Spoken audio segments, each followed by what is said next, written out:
intalumaati gartee isa mana tiitee akkasitti cafaytee raajus akkasitti gurte san hafuudhu ammana karaa kabbaneef duraan karaa naa akka tiite cafee miti amma niin banaa karaa namni intala dhalaa takkaaf mana keessa baatii lama uggurame dhiira jechuu bakka fuudha isaa yoon fedhuu baadheesi naaf inni oolitti dachoo baanneesi maaliif intalumarra wareegama kafalee kana fudhatee haadha mana isaa godhachuun kun dirqama bakka haadha gaaddisee liqimsa kanaatis amma duraan gartee akka inni fuune jeetiin ijaa miti haa fuudhu intaluma teessan intalti ta'e gaafa dura dursoo kiniina uddee ifajjeessu kaateessan halubbuu baasii eenyu raaju. Assalamu alaikum warahmatullahi wabarakatuh. Hordoftoota kabajamtoota keenya deebi'ee dhufeetiin jira. Araan kana faaya maal qabattee dhufteechuun keessaniin oolu akkuma beektan gaa dhiyoo tana waan hin tureef isin himeetiin jiran fakkaatti. Arrammoo maaltu si fide faaya jechuun keessaniin oolu. Araan tana gammachuutu na fide gammachuu. Gammachuu eenyuun nyaata gammachuu raajuu. Raajuun mana san keessaa bahuutu na gammachiisee jechuudha. Hangam takka dhugaa hangam takka kijiba isiin jechuudha. Yaani viidiyoo raajuun bahee qofan dhagee malee ta'e inni gartee bakka biraatti mana isaa yookaan mana isaa dhaqeef waraabee hin agarre. Manni kun raajuu ajjeeseeti darbee raajuun beeja ammoo naaf hin galle wanni isaanii kun. Dheengaddan viidiyoo baasee fayyeen jira. Viidiyoo waraabee fayyeen jira. Yoo fayyammoo akkatti isiniin haftu raajuullee achitti hiitan.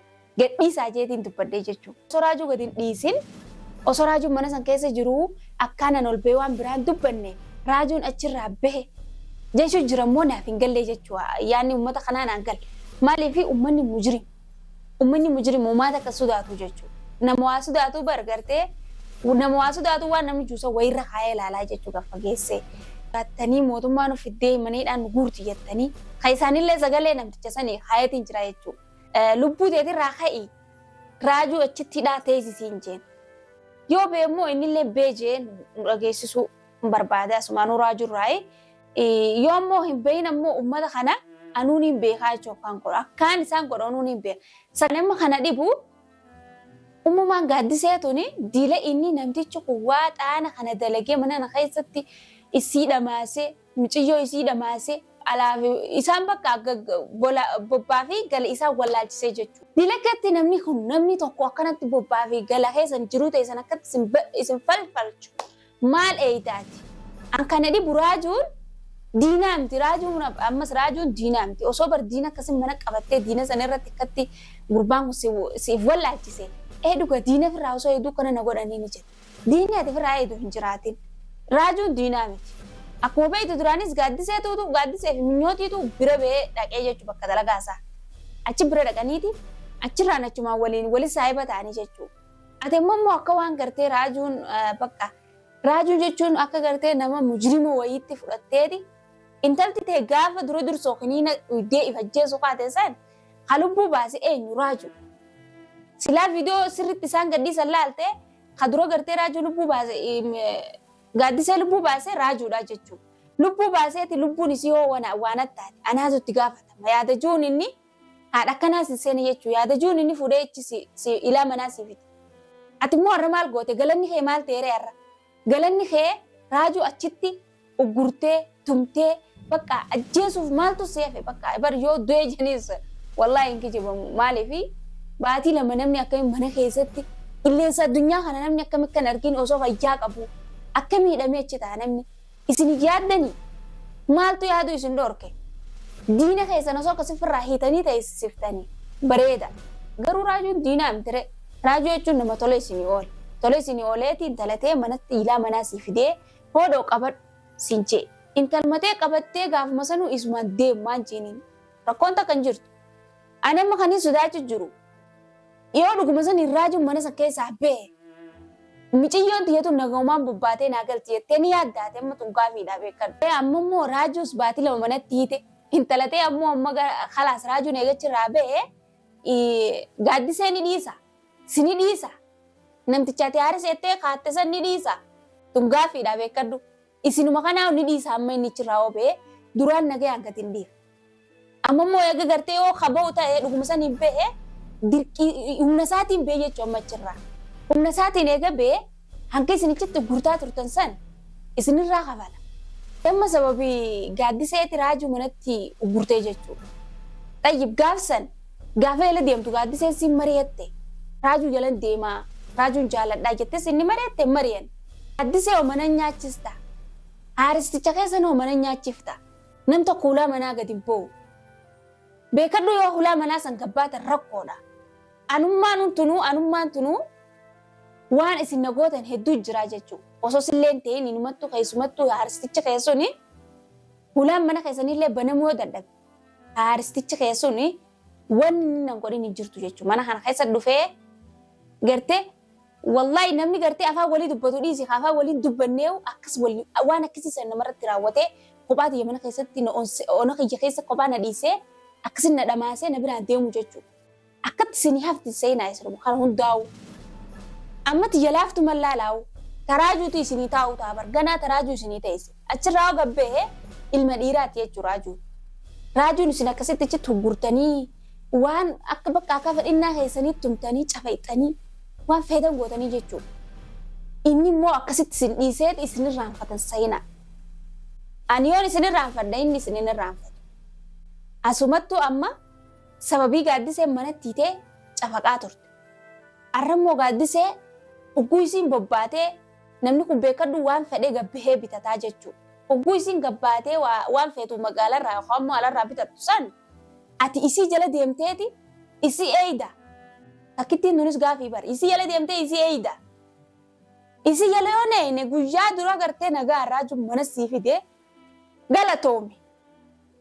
Ilma dhiiraatimti galatoomi baganaaf itti. Ilmi dhiiraa inumaa gartee kabajaan akkasitti dhalaate. Dhalaa namaa kabajaan mana gartee ilaa haadhaa geessu jiru jechuudha. Inni inumaa kabajaatee raajuun ilaa manaa sii fide. Galatoomi bakka jettee irraa fudhattee intalatee manatti qabattee adabaan gartee jiraachiftu san irraanfattee jechuudha. Raajuun manatti gurte. Xayyib ammoo gurtee miti. Amma gaa intalti ta'e yoo gaachuma manuma san keessatti waan isiin feetuuf waan isiin dhuytuuf waan isiin nyaatu guututti hin danda'a jette qilleensa addunyaa kana gabbaatee isiin hin gartu jette akkasin ni dandeessa dhorkachuu. Yoommoo akkasii miti bobbaatee galteetiiti raajuun dhiisaa jette annuma akka jibee gaakan. Garuu ammoo haaristicha sanii fi gaaddisee hin dhiisu. Gaaddisee illee ni fuudha jechuudha. Amma raajuun jechuudha yoo fuudheessu maatiin bakka. Baatii lama guutuu intala takkaaf jecha baatii lama mana san keessatti hidhamee cafaqamee wareegama kafalee jechuun yoon jees bakka fokkisu wareegama mana san keessa kafalee jechuun talateetiif jecha raajuu. Garuu ammoo amma duraan gartee akka inni fuune jeetiin ijaa miti haa fuudhu intaluma teessan. Intalumaati gartee isa manatti hiitee akkasitti cafayxee raajuus akkasitti gurte san haa fuudhu amma karaa kabbaneef. Duraan karaa naa akka titi cafee miti amma niin banaa karaa. Ammaan tana waniin asirra jiru raajuun jechuun intala takkaaf wareegama hedduu kafalee jechuudha. Osoo wareegama intala nikaarraa hin qabneef akka kafalee silaa intala nikaarraa qabuuf akkana wareegama kana kafalee wallaa hedduu takka inni dhiiraa nama boonsaa jechuudha. Ammoo ammallee bakka dhiira ammallee namni intala dhalaa takkaaf mana keessa baatii lama uggurame kurrajjaala yookaan dhiira jechuu bakka dhiira. Amma gartee ani fuudha isaa yoon fedhuu baadheesi naaf inni oolii dachoo baanneesi.